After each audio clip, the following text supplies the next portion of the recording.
So as we talked about in the last video, Donald Trump now wants workers from Korea to come to the USA and train American workers. And he's talking to LG and Hyundai workers, right? The problem is that Trump had these people arrested and imprisoned in the ICE detention center. And obviously they don't want to come back. And so what we're dealing with today, and I want to give you the Korean reaction, is how does Korean media and how do the Koreans think about this stuff? This is the Korean news, JTBC. We're waking up here on Monday morning, and that's the image they use of Trump. So that they don't necessarily say directly on TV, the broadcaster doesn't say, oh, you know, Trump's an idiot, but they'll use pictures that aren't so flattering. They'll remind Koreans here locally that, hey, Trump had your, you know, fellow country people arrested, right? And then they show the tweets, and they just kind of translate it, basically this nonsensical stuff that Trump says, like he said, like, here it is. We welcome them. We welcome their employees, and we're willing to probably say we'll learn from them, right? But remember, they're showing you the arrest footage first. So we're well aware that Trump's a liar and a cheat, basically. And do even better than than them at their own game sometime in the distant future. So it's like, wait, what? This is another one. This is NBC. Is the same kind of stuff. They show pictures of Trump, and I just want to show you the images they're using, right? So grumpy old man kind of stuff. Same thing. They'll just like go through his tweets. They're like, what's this guy doing, saying?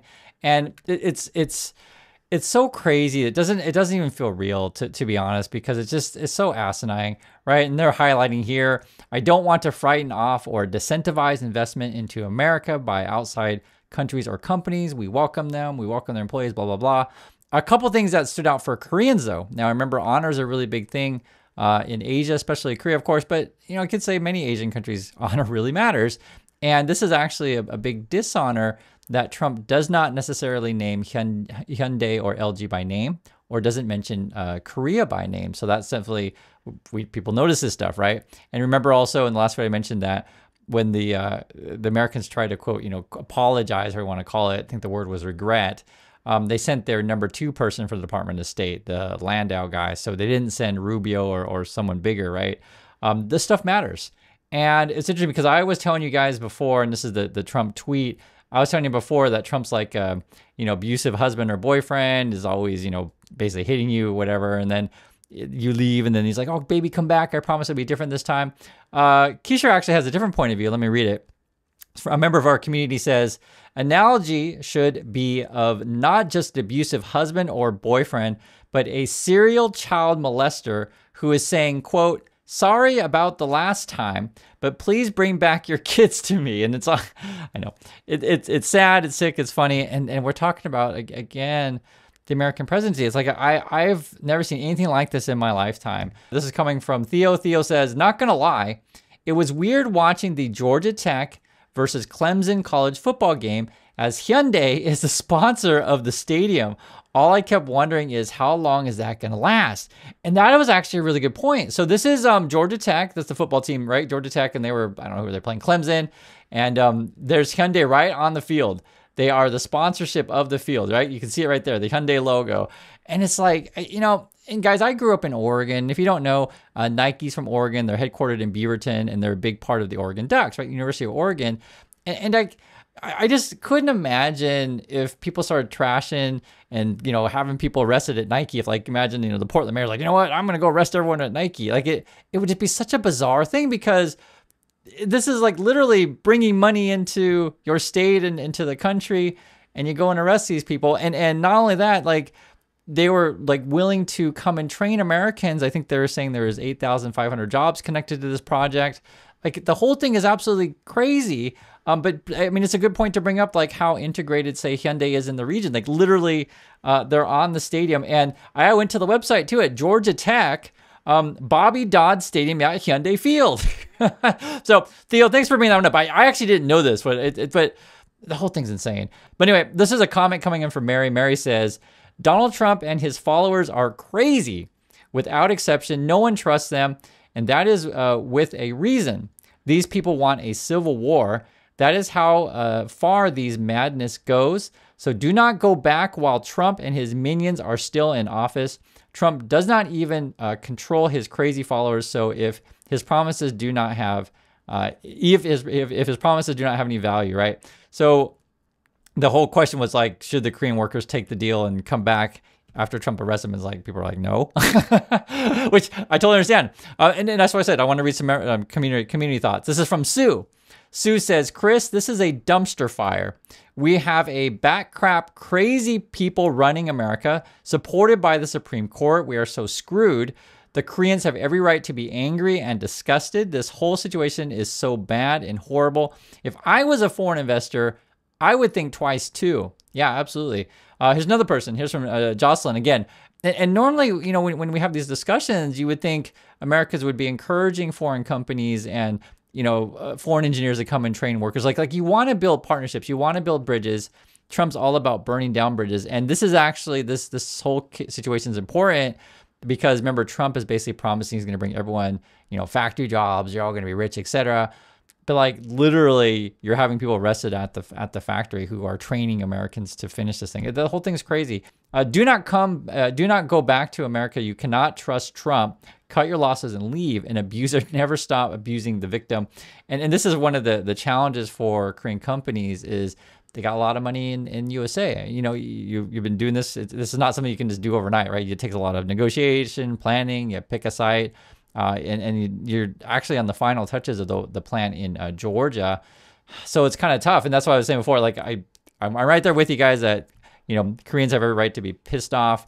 I don't think the workers are going to come back. But the challenge is you've already invested so much. That's why I use the analogy of being, you know, a divorce when it's hard. When you get married to someone, you buy a house together. You both got your name on the house. You had the wedding. Everyone saw the pictures. Everyone invited to the wedding, and then you got to tell everyone it's all off, and it's a big loss. But you know, in some situations, and people keep saying from Canada, like, hey, just come to Canada. You could theoretically go to Mexico too. And that's actually real, because if you still want to build plants in North America, because you want to sell stuff to the American market, you could totally just build in Mexico or Canada. Totally. You don't have to build in the USA. So show you what Korean news looks like. So they're showing the plant. They remind everyone that Trump has arrested people. They'll go through all of his crazy tweets and translate everything to make sure you guys understand everything that he says. So, and then that's the guy the number 2 guy that they sent to try to say, you know, we're sorry, regret. But I'll just say this: people in Korea aren't having it. The average person, because what's going on right now is we're getting this was like when the people came back and being back with their families, which obviously was a very powerful moment for Korea, because like people are worried, and I told you guys this before. That, and this is when they were coming back to the airport, that just imagine if, you know, Americans built a factory or something in another country and, like, you know, 400 Americans got arrested by mass people with guns, thrown in prison. You know how Americans react? I think you guys know. I mean, and it's not just Americans, but any country in the world, if like 400 of your fellow people were like arrested in a foreign land when you're trying to create jobs for locals, it's like the whole thing is absolutely insane. And the people who were arrested and detained, they want, well, it's not just they, but we'll say Korea wants official apologies for the chains and the handcuffs and the you know, the chains on the ankles. I mean, this is a deeply terrible thing that USA had done. So even though we make jokes, I just want to make that really clear. And they keep showing us like barbed wire. This is where, you know, your fellow citizens were being held, etc. And that's what it was been our news on the Trumpers. Then Trump's tweeting out today. They've been all busy with the Charlie Kirk stuff, right? And so the question was like, foreigners celebrating Charlie Kirk's death. And Trump's like, oh, we wouldn't celebrate it if something happened on their side, and we won't. These are sick people. These are deranged people. That's what Trump is always talking about. So they keep feeding this anti-foreigner, you know, kind of language on the Trump side. And then on the other hand, then they're trying to say, well, but we need you to come train us. Like it's none of it makes sense. It's completely deranged, if you want to call it senile or dementia. It's just you don't want to do business with Trump. And then if you want to watch this whole thing, I'm just showing you what the Trumpers are also up to today. They're inviting Korean workers back, and they're having this 3-hour thing on Charlie Kirk. If you want to watch it, you can, but I'm not going to watch 3 hours of it. I just look at the highlights on their Twitter. This is Karen Levitz talking about, oh yeah, everyone loves Charlie Kirk, and this is our news. We're just like, well, you know, guys, you're arresting us. This other thing I want to show you too. In the Korean news, go back here. What they're showing, so because remember, they can pick any footage of Trump that they want. They can pick any footage that they want. They're using this footage in particular, which is interesting because that's a professional wrestler next to Trump. I think that's Triple H. I don't know if the other guy on the left is also a pro wrestler, but the idea though is like the photos that they've been using for Trump and Korean media are pretty negative. the video that they're showing. But this is Trump. This is really who he is. He hangs out with professional wrestlers. And then they just keep reminding everyone that's like, yo, this Trump dude had our people arrested, detained, and then more and more stories are coming out. And the people like took a lot of notes and stuff like that, because you arrested, you know, engineers and technicians that are used to, you know, like recording everything. So I think this is going to be pretty ugly all around. That's the Hyundai CEO who's saying like the plan is delayed 2 to 3 months at least. But this is the investments, and they went through all of them. There's a lot. So this is basically a map done in the Korean news of where all the plants and factories are, and the first number is basically billion. So like, for example, the Samsung thing in Texas would be like basically $59 billion plant, basically, or factory, if you want to call it. Then the other ones are kind of like 10 billion, 6 billion, 3 billion. The number I heard, they've been throwing around, because I don't know exactly how many, but I think there's like maybe 20 some factories, Korean factories in the USA. So you're talking about real jobs here. I mean like a lot of jobs, a lot of money, of all this stuff, be it LG Energy, I'm just looking at it here, probably like batteries and electric car kind of stuff, chips, all sorts of stuff is there. I mean, you can see there on the chart there, LG, Samsung, Hankook Tire, I guess, was there, and that would be Tennessee. Stuff I didn't even know about. The shipping is there, shipbuilding, because that's something that the Koreans do. Only a few countries do shipbuilding these days. It's like Korea, Japan, and China. China does the most of shipbuilding in the world these days, but Korea's no slouch. And then you also have to do with ship repair. And the other thing that was really fascinating, and this is on the Korean news again, they were talking about how even if, for example, Trump's like, okay, we're going to all do it by ourselves because we're going to make America great again. I guess even the American, how do you want to call it, like industry people or unions, et cetera, are saying that you don't have enough skilled workers to do said things. So that's what they were talking about in the Korean news, is like, America can't do it without us, basically, is basically what they're saying. And I think that's true, that America doesn't have enough people to do this kind of stuff, be it your shipbuilding or, you know, working in high-tech kind of factory stuff. And then you guys know on the other side, which would be like, you know, your basic construction, be it carpenters, etc. It is an interesting situation that they have here. And so, yeah, this is it. They're talking about here. They're saying like by 2030, there's going to be a shortage of like 67,000 skilled workers. That's what they were saying. And then so like this idea that USA can do this all by themselves is frankly nonsense. And that's why even Trump himself is saying, Koreans, please come back and train our people, and then we'll kick you out and steal your techs. That's like, and then that's just no way to negotiate. And then the other thing that was really crazy too, which is other bit of news, I'm just trying to share it all with you. I guess the Americans are demanding cash right now. Like they're just, and this is how people are taking it. I was like, what? Like, you want cash? So, because Korea's like, well, maybe we'll give you loan guarantees or loans or whatever, but like the Americans like, no, you should give it cash. And it's some ludicrous number of like 20% of Korea's GDP.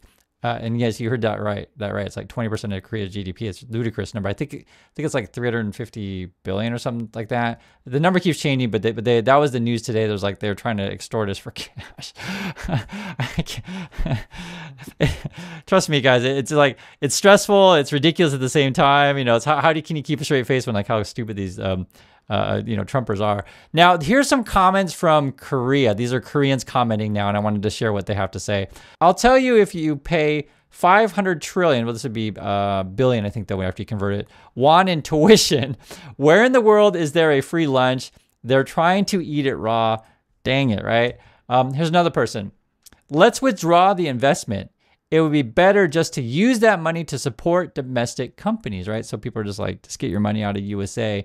And I was thinking what I wanted to say before, it's kind of like when America, say, gets involved in a war that we shouldn't be involved with, and that's something America does a lot. You guys know this stuff. And, you know, then the government will say, well, we've already invested a bunch in that war. We got to keep fighting. It just keeps going on and on and on. But then there's a lot of people who are just like, just bring our soldiers home. And it kind of feels like that. When I was reading through Korean comments, it just kind of feels like, just get people out of there. It's not worth it. That's kind of what people are saying. But I'll tell you exactly what they're saying too. So here's another one. Investing is a waste of money. They're stealing our factories and stealing our technology. They're treating our technicians like slaves and even discriminating against us. Just pay the tariffs and don't give us anything, right? So again, the Koreans, and I noticed in a lot of comments they've been using the translated words for slaves. So Koreans are taking this stuff very, very seriously. And I know it's maybe a small news in USA, but that's why I showed you the list of factories. These are real jobs that affect real people. Here's another person says, don't sign the contract until the very end. Even if you're paying tariffs, never invest. After building the factories and training them, they'll all be kicked out. Have you forgotten the Japanese line incident? They'll take everything away and invest your investment money in Korean companies, right? So people are just like, don't invest in USA, basically. Here's another one. What's with these people who keep asking me to sign? What if we just give everything away like Japan and then settle the tariff issue later? So here in Korea, they're just like, you know, we want a better deal in Japan, basically, right? Don't just give everything away. You can literally see it. Another person, these guys are like robbers. Is this negotiation? It's robbery. And that was something a lot of people were saying. So in Korea, if you want to get a summary, like many Koreans were saying, you know, the Americans are like robbers. They're trying to treat us like slaves. These kind of language, it was pretty strong. Since semiconductors, batteries, and shipbuilding will eventually be plundered anyway, like America's going to steal from us anyway, the government must take strong measures to ensure that all these industries withdraw for the United States at this opportunity. So people are just like, just get out and leave. A lot of people know exactly what's going on here in Korea. People feel betrayed, cheated, and the language has been coming out is like, why are you treat us like slaves? And you guys are just a bunch of robbers. And then they show us all day on TV Howard Lutnick and Trump, and that's basically how it's all portrayed. I mean, Trump and these people are bad. They have a bad relationship with many, many countries out there, and people know it. We can all see it. It's a different age. You know, maybe could get away with this, you know, 200 years ago, whatever, but today, like, we see it live. So that's my thoughts on this stuff. Please be safe out there, and I'll catch you all in the next video.